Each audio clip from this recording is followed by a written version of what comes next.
कळवणच्या पश्चिम पट्ट्यात मुसळधार पावसाची दमदार हजेरी. बळीराजाच्या चेहऱ्यावर आनंद, पण खतांच्या दरवाढीने पुन्हा वाढली चिंता.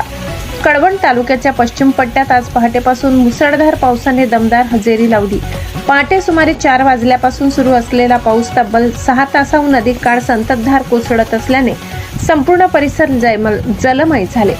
डोंगरदऱ्या, शिवार, धबधबे आणि ओढे नाले पाण्याने तुडुंब भरून वाहत आहेत. अनेक ठिकाणी नदी नाल्यांना पूर येण्याची शक्यता व्यक्त केली जाते. या पावसामुळे पहिल्या पावसाअभावी रखडलेल्या शेतकऱ्यांच्या पेरण्यांना आता वेग मिळणार असल्याची आशा व्यक्त होत आहे. सध्या तालुक्यात सुमारे 40% पेरणी पूर्ण झाली. उर्वरित 60% पेरणी या पावसामुळे वेगाने होईल अशी माहिती सूत्रांकडून मिळत आहे. त्यामुळे बळीराजाच्या चेहऱ्यावर समाधान आणि आनंदाचे वातावरण पाहायला मिळत आहे. मात्र या आनंदावर खतांच्या वाढलेल्या किमतींचे सावट कायम आहे. खतांच्या दरात झालेल्या मोठ्या वाढीमुळे शेतकरी आर्थिक संकटात सापडला असून पाऊस आला पण शेती करायची कशी, असा संतप्त सवाल शेतकऱ्यांकडून उपस्थित केला जात आहे.